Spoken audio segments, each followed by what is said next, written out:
ఈ ఏడాది ఆగస్టు 8వ తేదీన వరలక్ష్మి వ్రతం జరుపుకోనున్నారు. అయితే ఆ రోజు ప్రతి ఇంట్లో లక్ష్మీదేవి పూజ చేస్తారు. కానీ రెగ్యులర్గా చేసే పూజతో పాటు మరికొన్ని పరిహారాలు పాటిస్తే ఆ ఇంట్లో ఐశ్వర్యం, ఆనందం కలుగుతుందని పెద్దలు చెప్తారు. అవేంటో చూద్దాం.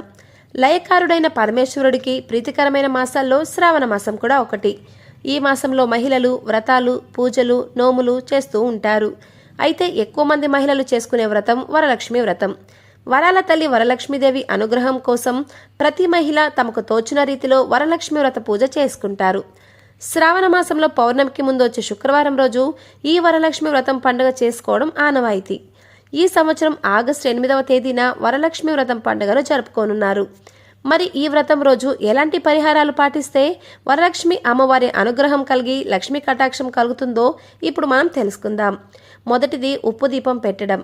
వరలక్ష్మి వ్రతం శుక్రవారం రోజు వస్తుంది కాబట్టి ఈ రోజు ఉప్పు దీపం పెట్టడం ధనాకర్షణకు విశేషమైనదిగా భావిస్తారు.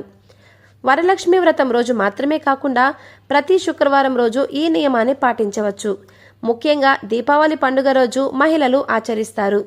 ఈ ఆచారం వెనుక ఉన్న విశేషం ఏంటంటే ఉప్పుకు ప్రతికూల శక్తులను గ్రహించి సానుకూల శక్తులను ఆకర్షించే స్వభావం ఉండడం వల్ల ఉప్పు దీపం ఇంట్లో పెడితే ఉండే నెగిటివ్ ఎనర్జీ తొలగిపోయి పాజిటివ్ ఎనర్జీ వస్తుందని విశ్వాసం. చాలామంది మహిళలు ఇప్పటికీ ఆచరిస్తున్నారంటే ఈ ఆచారం వెనుక శక్తిని మనం అర్థం చేసుకోవచ్చు. దీనివల్ల ఇంట్లో ధనాకర్షణ పెరిగి ఆర్థిక సమస్యలు దూరం అవుతాయని జనాలు నమ్ముతారు. ఇక రెండవది తులసి మొక్కకు పూజ. తులసి మొక్కకు పూజ చేయడం, దీపారాధన చేయడం వల్ల కూడా లక్ష్మీదేవి అనుగ్రహం కలుగుతుందని నమ్మకం. తులసికి హిందూ సాంప్రదాయంలో విశేషమైన స్థానం ఉంది. తులసిని అత్యంత పవిత్రంగా భావిస్తారు. అందుకే ఇప్పటికీ చాలామంది ఇళ్లలో తులసి మొక్కకు పూజ చేస్తారు. తులసిని సాక్షాత్తు లక్ష్మీదేవి అంశగా విష్ణుమూర్తికి అత్యంత ప్రీతికరమైనదిగా భావిస్తారు. తులసి చెట్టుకు పూజ చేస్తే లక్ష్మీదేవి కటాక్షంతో ఆరోగ్యం, ఐశ్వర్యం కలుగుతుందని ప్రగాఢ విశ్వాసం.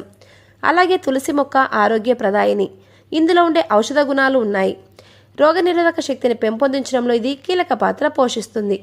ఇక మూడవది గోమాతకు పూజ చేయడం. వరలక్ష్మి వ్రతం రోజు ఆవుకి ఆహారం పెట్టడం, సేవ చేయడం వల్ల లక్ష్మీదేవి ఆశీస్సులు పుష్కలంగా ఉంటాయని నమ్మకం. అయితే హిందూ ధర్మంలో గోమాతను పవిత్రంగా భావిస్తారు.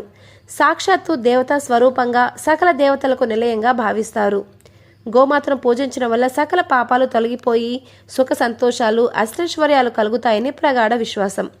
ఆవు సేవ చేయడం మతమార్పైన ఆలోచన మాత్రమే కాదు, పర్యావరణానికి, సమస్త మానవాళికి ఎంతో మేలు చేస్తుంది.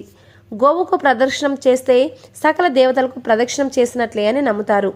బిడ్డకు తల్లి జన్మనిస్తే గోవు పాలు ఇచ్చి పోషిస్తుంది కాబట్టి గోమాత అంటారు.